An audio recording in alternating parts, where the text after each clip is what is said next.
Hi friends, welcome to our channel. இன்னைக்கு நம்ம இந்த வீடியோல சூப்பரான சாம்பார் எப்படி வைக்கிறதுன்னு பார்க்கலாம். ரொம்ப சூப்பரான டேஸ்ட்ல இருக்கும். 1 கப் அளவுக்கு துவரம்பருப்பு நான் எடுத்துக்கிறேன். அது மூழ்குற அளவு தண்ணி ஊத்திக்கிடலாம். 4-5 பல் பூண்டு சேர்த்துக்கலாம். 1/2 ஸ்பூன் அளவுக்கு ஜீரகம், 1/4 ஸ்பூன் வெந்தயம் சேர்த்துட்டு 1/4 ஸ்பூன் பெருங்காயத்தூள் சேர்த்துக்கலாம். குக்கரை க்ளோஸ் பண்ணி 4 ல இருந்து 5 விசில் வச்சு எடுத்தோம் அப்படினா நல்ல குழைவா நமக்கு வெந்து ரெடி ஆயிரும். இப்போ பாத்திரம் ஹீட் ஆனதும் ஆயில் சேர்த்துக்கிறேன்.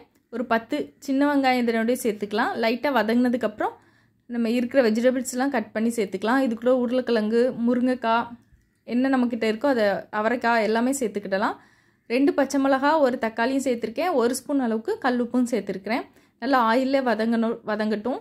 1/4 ஸ்பூன் மஞ்சள் தூளும் 1 ஸ்பூன் சாம்பார் தூள் சேர்த்திருக்கேன். இது நான் கடையில வாங்குற சக்தி சாம்பார் பொடி அதுல இருந்து தான் 1 ஸ்பூன் சேர்த்திருக்கேன். இல்லனா நம்ம வீட்ல என்ன சாம்பார் பொடிக்கு யூஸ் பண்ணுவீங்களோ அத இந்த ஆயில்ல சேர்த்து நல்லா வதக்கும்போது நல்லா சூப்பரா இருக்கும். இப்போ தண்ணி கொஞ்சமா சேர்த்து நல்ல வெஜிடபிள்ஸ்லாம் வேக விடலாம். நான் இன்னைக்கு மாங்காய் சேர்க்க போறேன். அதனால புளியும் சேர்க்கல. இப்போ மாங்காய் இல்ல அப்படினா நம்ம ஒரு சின்ன துண்டு அளவுக்கு மட்டும் புளியை ஊற வச்சு கரைச்சி இதனோட சேர்த்துக்கலாம். இப்போ வெஜிடபிள்ஸ்லாம் நல்லா வதங்கிட்டு இந்த டைம்ல நம்ம வேக வச்சு வச்சிருக்க பருப்பு உள்ள சேர்த்து சாம்பாருக்கு தேவையான அளவு தண்ணி ஊத்திக்கலாம். பருப்பு சேர்த்ததுக்கு அப்புறம் ரொம்ப நேரம் கொதிக்க கூடாது. ஒரு 3 ல இருந்து 4 கொதி வந்ததும் நல்ல கொத்தமல்லி இலை கிள்ளி போட்டு ஸ்டவ் ஆஃப் பண்ண வேண்டியதுதான். உப்பு எல்லாம் கரெக்ட்டா இருக்கான்னு செக் பண்ணிக்கோங்க. ரொம்ப வாசனையா சூப்பரா நமக்கு ரெடி ஆயிட்டு இனி தாளிச்சு கொட்டணும்.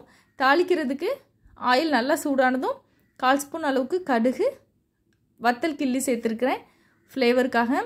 சின்ன வெங்காயம் கொஞ்சமா கட் பண்ணி இதனோட சேர்த்துக்கலாம். கொஞ்சமா கருவேப்பிலை சேர்த்து தாளிச்சு கொட்டிட்டனா நல்ல ஒரு வாசனையா சூப்பரான டேஸ்ட்ல சாம்பார் ரெடி ஆயிட்டு டிஃபனுக்கு வச்சுக்கலாம். ரைஸோடயே சூப்பரா இருக்கும். நீங்க ட்ரை பண்ணுங்க.